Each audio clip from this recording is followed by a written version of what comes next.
What if the woman you've been trying so hard to hold on to is actually the thing standing between you and everything that you want?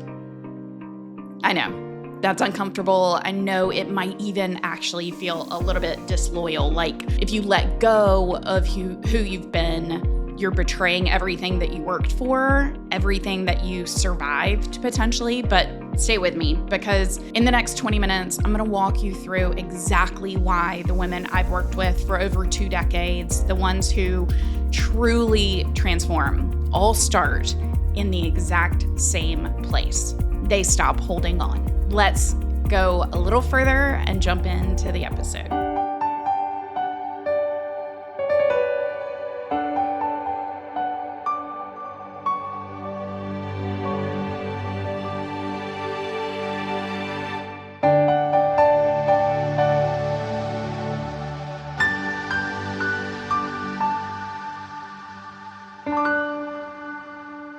So for the last 22 years, I've sat across from women who were literally brilliant, accomplished, capable of so much more than they were living. And almost every single one of them had the same exact invisible problem. It was not fear of the future. It was honestly grief for the past, for the version of themselves that they hadn't given themselves permission to outgrow. Today, we're going to talk about identity, specifically the identity that you have been carrying around that maybe no longer fits. And I'm going to give you a real roadmap to be able to put down that identity and pick up the one that fits you today. But first, I want to tell you about a woman that I'm going to call Amanda. Amanda came to me at 35-ish. She had spent a career in corporate America. She had all the things that people call success, right? She had control over her schedule. She had a supportive work environment. She even liked the people that she was working with, but something was missing. She had the title. She was senior vice president. Her name was on all the reports. Her opinion in the room mattered. She was the woman that people even called when something was on fire. So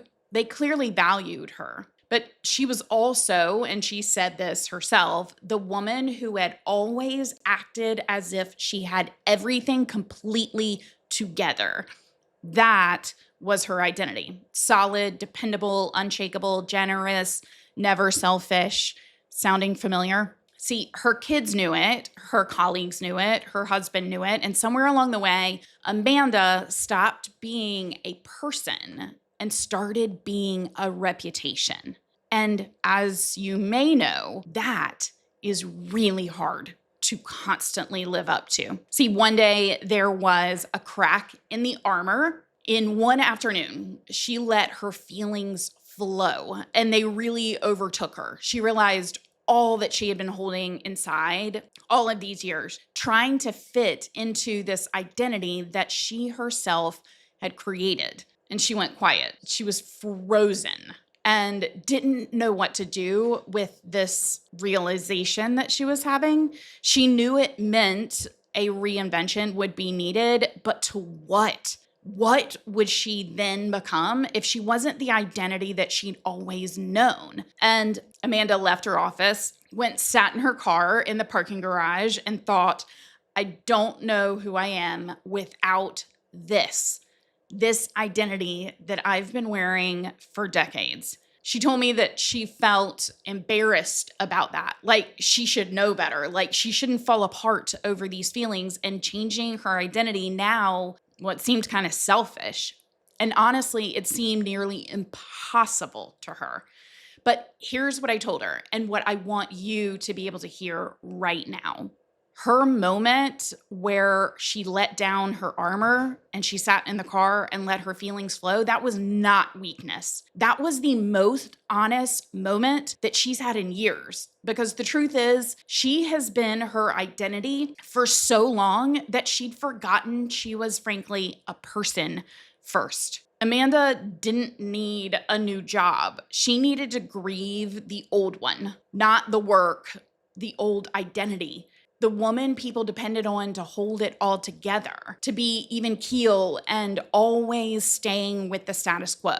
So that's what we did first. Before strategy, before we created any kind of next steps, before we looked at her resume or pivots or considered anything practical, we sat with that loss. And she wrote a letter to that version of herself. And she thanked her for the years of showing up, for the grit, for the nights that she stayed late when no one asked her to. And then she told her gently, with love, that she didn't need to keep performing, that she could rest, that this version of herself could let go. 6 months later, Amanda launched a consulting practice that let her use every single skill she had built, but it was built on her own terms. Different clients, different hours, a completely different relationship to her own value. And she told me the moment everything shifted wasn't when she landed her first client. It was that moment in the parking garage when she stopped pretending that everything was fine. And she let herself fall apart just enough to ask, who am I now? That's the question I want you to sit with today. Not what should I do next, but who are you now? Who are you becoming? And who do you need to release to get there? Because that's where I want us to go. So over 22 years, I've noticed that women don't hold on to one thing when they're stuck. They're holding on to three distinct layers of identity. And most reinvention or realignment advice skips all of them and goes straight to tactics. And that's why it doesn't stick. So let's slow down and let's go layer by layer. The first layer I call role identity. This is who you were to other people. The mom, the executive, the wife, the caretaker, the one who holds it all together. These are the roles that frankly got handed to you or that you stepped into so fully and for so long that they started to feel like they were part of you. And here's the thing about a role. A role has expectations attached to it, behaviors, a script. And when you've been playing a role for 10, 20, even 30 years, you stop noticing that you're performing it. It just feels like it's who you are. But the fact is, it isn't who you are. That's what you do. And those are very different things. So I want to ask you to ask yourself something right now. And I mean, really ask it. Don't just float past it. If no one could see what I do, who am I? Not what you accomplish, not how you show up for others. Just who are you? What do you think about? What lights something up in you that has nothing to do with being needed? That gap between who you perform and who you actually are, that's where the reinvention lives, or the realignment.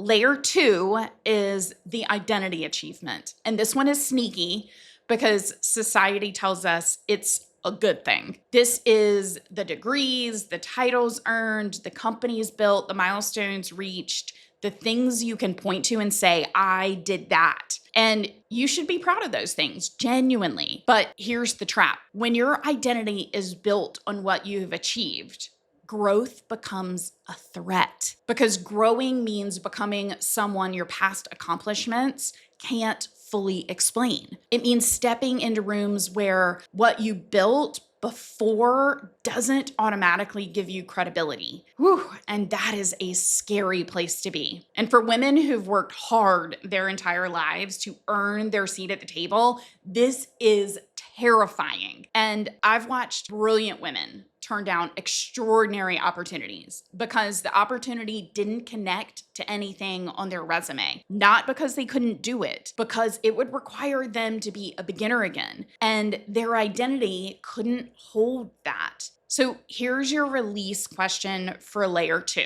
What would I pursue if my past accomplishments couldn't be on my resume? What would you go after if you had to start earning your credibility fresh? What would you try? What would you allow yourself to be curious about? Because that answer, That's not what you've been. That's what you're becoming. And that is the most important thing in the world right now. Okay, layer 3 is the story identity. Layer 3 is, I think, the hardest one. I call it the story identity, and it's the one most women don't even realize that they're carrying. And this is the narrative that you've built around your life, the through line, if you will, the way that you explain yourself to yourself. So I'm the woman who came from nothing and made something. I'm the woman who sacrificed everything for her family. I'm the woman who survived the marriage, the diagnosis, the loss. I'm the woman who always had to fight twice as hard to get half as far. And these stories are real. What happened to you is real. What happened to me is real. I'm not asking you to minimize any of it, but I'm asking you to notice when a story that was once your strength has become your ceiling. Because here's what I see happen. A woman goes through something really hard, and I mean really hard, and she builds an identity around having survived it. And for a while, that identity is what carries her. It gives her strength. It explains her. And then one day, she doesn't need to survive anymore. She's ready to thrive. But she doesn't know who she is without the struggle. So she finds more struggle, or she holds on to old wounds long past the point that they're serving her, because at least that story is familiar. So here's the release question for this third and final layer. Is this story describing who I am or who I was? Because your history is not your identity. It is the raw material that your identity is made from. And you get to decide what you build from it starting now. So there are 3 layers: the role you played, the things you achieved, the story you've been telling.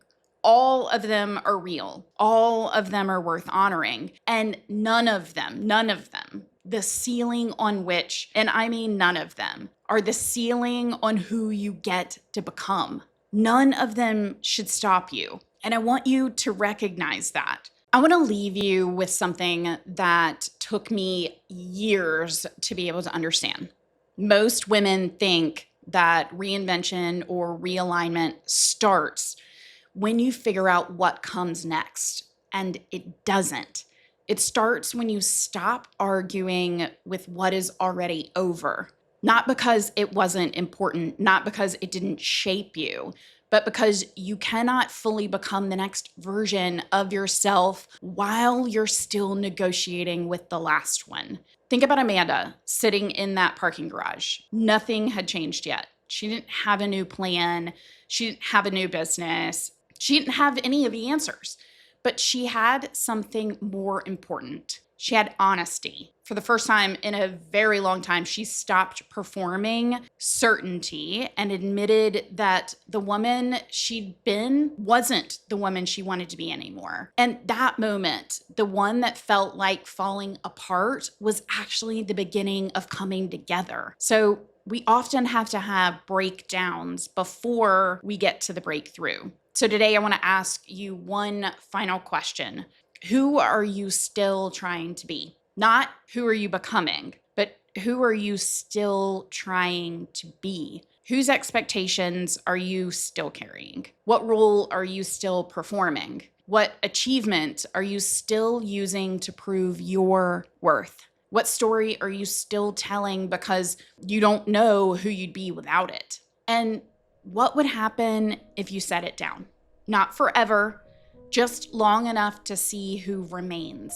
Because beneath every role, every achievement, every story, there is still you, the real you, the woman who existed before everyone needed something from her, the woman who existed before she started proving herself, the woman who existed before she decided that her past would determine her future. And she isn't lost. She's waiting. So this week, I want you to do one thing. Take out a journal and finish this sentence for me. This version of me I need to release is. And then write her a goodbye letter. Thank her. Honor her. Recognize everything that she's carried you through, and then give yourself permission to become someone that she never could have imagined.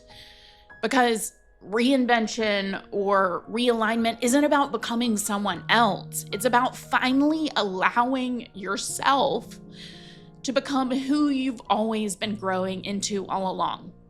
I'm Sallie Ogden, and this is where we begin. Thank you so much for joining us for this episode of The Sallie Ogden Show. I will see you next time.